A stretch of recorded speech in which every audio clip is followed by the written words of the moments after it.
వీరు 72 గంటల్లోనే ఫోన్ లోని అద్భుతమైన జ్యోతిష్య పరిష్కారం చూపిస్తారు. నమ్మండి, నమ్మకపోండి, ఇది నిజం.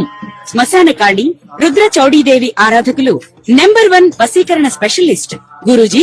మనిషి పుట్టుక నుండి చనిపోయే వరకు వచ్చే అన్ని క్లిష్టమైన సమస్యలకు పరిష్కారం ఇక్కడ లభిస్తుంది. విద్య, ఉద్యోగం, వ్యవహారం, స్త్రీ ప్రేమ, పెళ్లి, సంతానం, స్త్రీ పురుష వశీకరణం, భూవశం, భార్యాభర్తల కలహాలు, కోర్టు సమస్యలు, విడాకుల సమస్యలు, చేతబడి, అప్పుల బాధ, ఇంకా మీకు ఎలాంటి సమస్యలు ఉన్నా 72 గంటల్లోనే. జై శ్రీమన్నారాయణ. నేను మీ ఐకాన్ ఆస్ట్రాలజర్ గట్టుపల్లి సురేష్ బాబు. మనకి ఇప్పుడు మనము ఏ విషయం గురించి మాట్లాడడానికి వచ్చాము అంటే కనుక ద్వాదశ రాశుల వారి గురించి మనం ప్రస్తావన చేయడానికి వచ్చాం. దాంట్లో ముఖ్యంగా ఇటీవల మారినటువంటి గ్రహస్థితిని ఒకసారి గమనించినట్లయితే మొదటిగా మనకి జూలై 27వ తారీఖున వక్రగతిలోకి మారినటువంటి శని భగవానుడు ఇక్కడ మీనరాశిలో. రెండోది ఆగస్టు 12వ తారీఖున కర్కాటక రాశి ఆశ్లేష నక్షత్రం 3వ తారీఖుని 12వ తారీఖున ఆశ్లేష నక్షత్రం 3వ పాదం ఏర్పడినటువంటి సూర్యగ్రహం.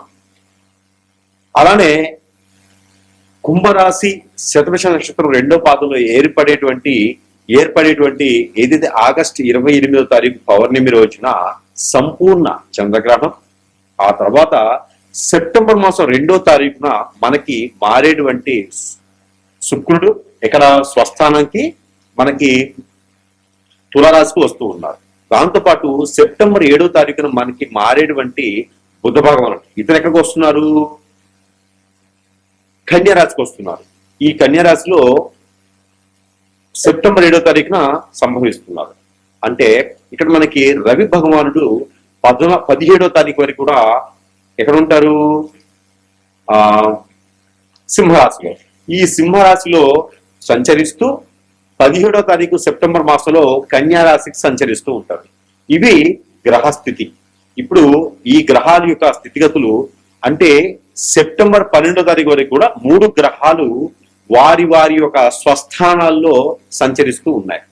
ఆ తర్వాత 17వ తారీఖు తర్వాత 2 గ్రహాలు వారి వారికి స్వస్థానంలో సంపాదిస్తూ ఉన్నాయి. ఇక ఆగస్టు 28 అలానే ఆగస్టు 12వ తారీఖు సంచరించేటువంటి కర్కాటక రాశిలోనూ అందులో కుంభరాశి ఏర్పడే గ్రహాలు ఇచ్చే ఛాయలు ఇవన్నీ కూడా మనము చూసుకున్నట్టయితే అలానే 27వ తారీఖు మారినటువంటి శని భగవానుడు డిసెంబర్ 11వ తారీఖు వరకు కూడా ఒక్కరి దృష్టిలో ఉంటాడు.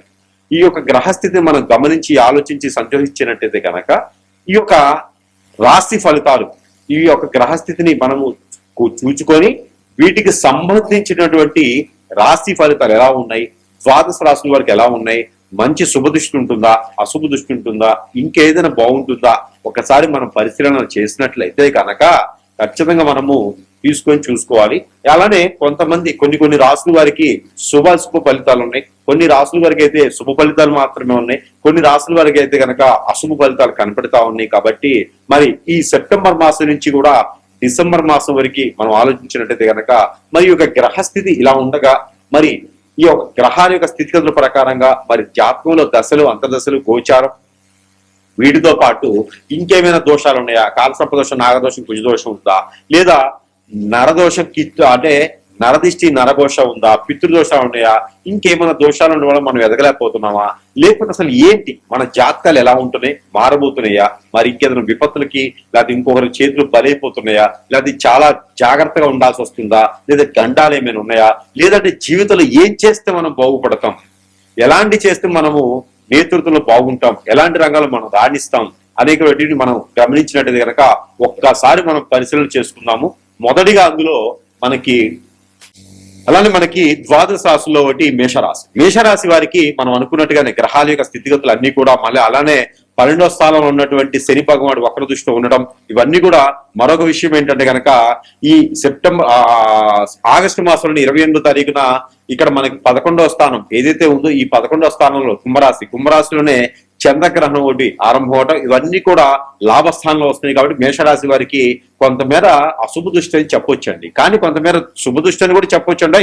అంటే మిశ్రమ ఫలితాలు అని మనం ఘోషించుకోవచ్చు. కానీ ఈ మిశ్రమ ఫలితాల వలన మనకి ఎన్నో రకాలైనటువంటి అనుకున్నటువంటి కార్యక్రమాలు కావచ్చు, యూనివర్సిటీ సీట్లు కావచ్చు, విదేశీయానం కావచ్చు, రాజకీయ రంగం కావచ్చు, సినీ రంగం కావచ్చు, ఎన్నో రకాలైనటువంటి ఆ ఒడిదుడుకుల నుంచి తొలిగేసి మీరు ముందుగా ఎక్కడైతే పని ఉందో వాళ్ళతో మాట్లాడుకొని చెంతన చేర్చుకుంటే కనుక ఖచ్చితంగా వారి వల్ల మీకు ఉపయోగం పొందేలా ఉంటుంది. కాబట్టి ఈ యొక్క మాసాల్లో ఏదైతే సెప్టెంబర్ మాసంలో 10వ తారీఖు లోపు కనుక మీరు ఏదైనా ప్రారంభం చేయగలిగితే కనుక ఖచ్చితంగా 10వ తారీఖు లోపు చేయండి. మీకు అన్ని రకాల వరదొడుకులు దొరికేసి వెతికేది కాలికి దొరికిందా అనే విధంగా అనేక రకాల రంగాల్లో ముందుకు వెళ్ళేలా కనపడుతూ ఉంది మేషరాశి వారికి. అలానే ఈ మేషరాశి వారు పశు సంక్షేమ శాఖ ఏదైనా జంతువులని దగ్గర చేర్చుకొని వాటిని పెంచి వాటి వలన వచ్చేటువంటి వనరులు అమ్ముకొని జీవించేటువంటి విధంగా అయితే మాత్రము ఖచ్చితంగా బాగుంటుంది అని చెప్పొచ్చు.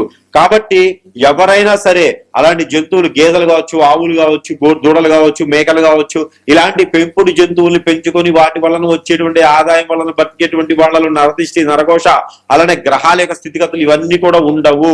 కాబట్టి అలాంటి ప్రయత్నాలు ఏమైనా ఉంటే చేయండి. ఇక పెళ్లి కాని వారు కానీ, విదేశాలు వెళ్ళాలనుకున్న వారు కానీ ఎవరైనా ఉంటే కనుక ఈ యొక్క సెప్టెంబర్ 17వ తారీఖున, ఎందుకంటే రవి భగవానుడు మారుతున్నారు. మనం అందరం అనుకున్నాం ఎట్లా అంటే ఇక్కడ రవి భగవానుడు ఇక్కడ సింహరాశి నుంచి కన్యారాశికి వస్తారు. కాబట్టి కన్యారాశికి రాగానే మీకు పెళ్లిళ్ళు అవ్వలేదని, కానీ ఈ పెళ్లిళ్ళు, పేరెంటాలు, పిల్లలు పుట్టేదానికి, పెళ్లి అయిన వారికి పిల్లలు పుట్టేదానికి ప్రయత్నం చేస్తే ఒకసారి కూడా పెళ్లి కాని వారు పెళ్లి చేసుకునే ప్రయత్నానికి అయితే కనుక ఖచ్చితంగా సంప్రదించడం మంచి శుభతరం అని చెప్పొచ్చు. ఇక ఎన్నో రంగాల్లో ఉన్నటువంటి మేషరాశి వారు కూడా మంచి స్థానానికి వెళ్ళాలంటే మాత్రము ఖచ్చితంగా గమనించుకోవాల్సివి ఏంటంటే ఇక్కడ ప్రతి ఒక్కరు కూడా జాతక ప్రకారంగా, నక్షత్ర ప్రకారంగా, గోచార ప్రకారంగా కాదు, అలానే దశలు, అంతర్దశలు, నవాంశాలు ఇవి కాదని ముఖ్యం. ఇవి కూడా జాతకంతో మనిషి జీవితంలో ఒక భాగం. అలానే ఇంటి వాస్తు కూడా మనం గ్రహించుకోవాలి. మనం అద్దెకి ఉంటున్నామా, కిరాయికి ఉంటున్నామా, సొంతగా ఉంటున్నామా, వేరే ఖాళీగా ఉంటున్నామా, ఏదో గుడిసెలో ఉంటున్నామా కాదండి. మనం ఎక్కడైతే జీవన శైలి కొనసాగిస్తామో ఆ ఇల్లు కూడా మనకి ఆ ప్రభావితం మన మీద ఎంతో చూపిస్తా ఉంటది. కాబట్టి ఒక పక్కన ఇంటి వాస్తు, మరొక పక్కన గ్రహాల యొక్క స్థితిగతులు, మరో పక్కన ఇవన్నీ పక్కన పెడితే ఇంకొకటి ఉందండి, మన పైన నరదిష్టి, నరఘోష ఇవి కూడా కాదు. మన పైన ఎవరైనా మన మంచితనం తట్టుకోలేకుండా ఇప్పుడు బ్లాక్ మ్యాజిక్, వశీకరణ, భాగంకి, భానుమతి, యక్షిణి లాంటి ఏదైనా సరే చెడు క్రియ చేశారేమో గ్రహించుకొని గమనించుకోవాలి. ఇలాంటిది ఏదైనా మన చుట్టూతో, మన బాడీ చుట్టూతో, మన చుట్టూతో, మన హోరా చుట్టూతో ఉంది అంటే కనుక మనం అనుకున్నటువంటి కార్యక్రమాల్లో, సంపదలో ఎందులైతే వనరులు ఉంటాయి అవన్నీ కూడా పటాపంచలేము, మనం వెళ్ళలేము, ఉండలేము, చేయలేము, అష్టదిబ్బంది అయిపోద్ది. కాబట్టి అలాంటి ఏమైనా ఉన్నాయా గ్రహించండి. అలాంటి ఏమైనా ఎన్ని రకాల పూజలు, యజ్ఞాలు, యాగాలు, హోమాలు, జపాలు, తపాలు చేసినా కూడా పోవట్లేదు అంటే కనుక ఖచ్చితంగా సురేష్ గారిని సంప్రదిస్తే అలాంటి వాటిని అన్నిటి నుంచి కూడా వైదొలికేసి ముందుకు వెళ్లే మార్గాలు చూపించే విధంగా ఉంటుంది. కాబట్టి ఒక్కసారి ప్రయత్నం చేయండి. అలానే ఈ యొక్క చిన్నపాటి పరిహారం కూడా చేసినట్టయితే కనుక మీకు ఒకమేర ఉపశమనం అయితే మాత్రం ఖచ్చితంగా లభ్యపడుతుంది. కాబట్టి ఈ చిన్న పరిహారం మీకోసం.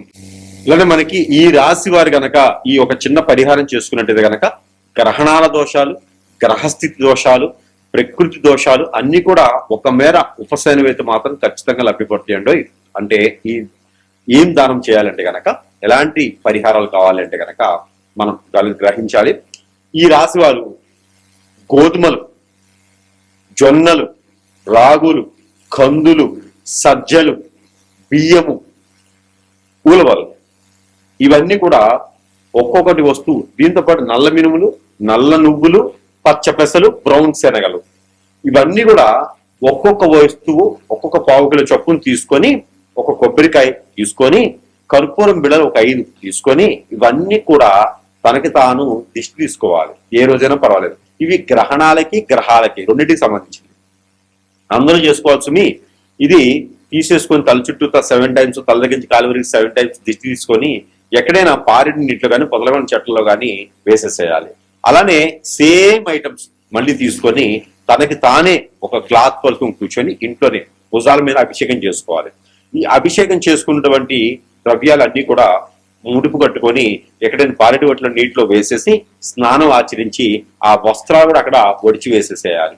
ఎక్కడైనా వచ్చిన తర్వాత అమ్మవారికి, స్వామివారికి కానీ మట్టి ప్రమిదలో 2 ఒత్తులు వేసి దీపారాధన చేసుకోవాలి. అలానే ఆవు పాలు ఒక 1/2 లీటర్ తీసుకొని ఒక మట్టి పిడకలో పోసుకొని, ఇది మంగళ శనివారాలు చేసుకోవాలి, మాసంలో ఒకసారి చేస్తే సరిపోతుంది, అందరూ చేసుకోవచ్చు.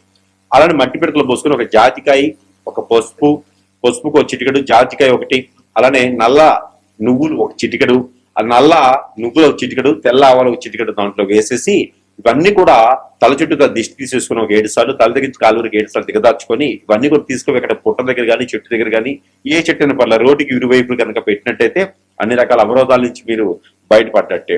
అలానే ఎవరికైనా ఒక ముగ్గురికి, పెద్దవాళ్ళకి, పేదవాళ్ళకి, అడుక్కునే వారికి, ఆడవారికి ఒక ముగ్గురికి 3 చీరలు, 3 రకాల బ్లౌజ్ పీసులు, అలానే 3 రకాల ఫ్రూట్స్ తీసుకుపోయి దానం ఇచ్చేస్తే కనుక పెళ్లిళ్ళు కాని వారికి పెళ్లిళ్ళు కూడా అయ్యేటువంటిది కనిపిస్తా ఉంది. కాబట్టి ఇలాంటి పరిహారం చేసుకోవాలి.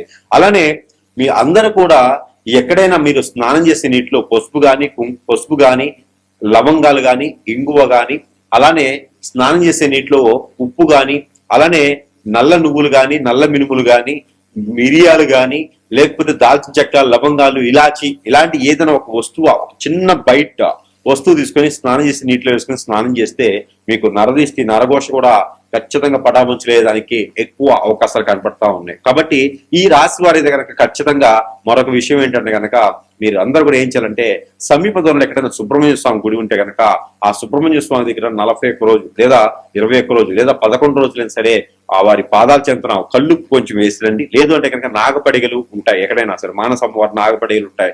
అలానే కుమారస్వామి, అయ్యప్ప స్వామి అంటారు. అక్కడ మీ సమీప దూరంలో ఎక్కడైతే ఎవరైతే అందుబాటులో ఉన్నారో వారి దగ్గర అయితే కనుక మినిమం 11 రోజులు కళ్ళుప్పు తీసుకుపోయి కొంచెం వారి పాదాల చెంతన పెట్టేసేయండి.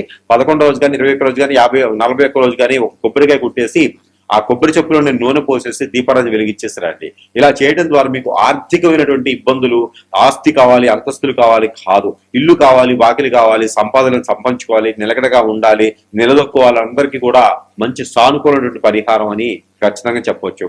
మరొకటి, ఇలాంటి పరిహారాలు చేయడం ద్వారా అందరికీ కూడా మంచి శుభదాయకమైనటువంటి, సానుకూలమైనటువంటి గ్రహాల యొక్క స్థితిగతులన్నీ కూడా మన వైపు వచ్చేందుకు ఉంటాయి. కాబట్టి ఇలాంటి చిన్న చిన్న పరిహారాలతో మనం ఖచ్చితంగా ఉపశమనం పొందొచ్చు. లేదు కాదు కూడదంటారా, మనకి ఇంకా మించినటువంటి పరిహారాలు, అలానే జాతకరీత్యా కాకుండా గోచారరీత్యా కాకుండా ఏదో మనం ఇబ్బంది పడుతున్నాం అనుకుంటే మాత్రం ఖచ్చితంగా సురేష్ గారిని సంప్రదించండి. సంప్రదిస్తే మీకున్నటువంటి సమస్యకి పరిష్కార మార్గం చూపించే విధంగా మాత్రం ఖచ్చితంగా ఉంటుంది. అది తంత్రమైన, మంత్రమైన, యంత్రమైన, యాగమైన, యజ్ఞమైనా సరే, అగ్నిహోత్రమైనా సరే, మీకున్న సమస్యకి పరిష్కార మార్గం చూపించే విధంగా ఉంటుంది. అలానే మనకి పరిష్కార మార్గం చూపించే విధంగానే కాకుండా మన దగ్గర ఎన్నో రకాల వస్తువులు మంత్రోచ్చారణ చేసి, అగ్నిహోత్రం చేసి, తంత్రం చేసి, యంత్రం చేసి ఉంటాయి. అవన్నీ కూడా మీకు చెంతకి చేర్చేటువంటి సదవకాశం కూడా మన దగ్గర లభ్యపడుతుంది. కాబట్టి ఎవరైనా సంప్రదించలేని వారు కాంటాక్ట్ ద్వారా కూడా ఫోన్ చేయడం, స్క్రీన్ మీద కనిపించే నెంబర్కి కాల్ చేయడం ద్వారా కూడా మీకు వస్తువుని మీ చెంతకే చేరుస్తాం. కాబట్టి సరసమైన ధరల్లో పూజించి చెప్పి పంపిస్తాం. వాటి వల్ల కూడా మీ సమస్య పరిష్కార మార్గం అయితే ఖచ్చితంగా లభ్యపడుతుంది.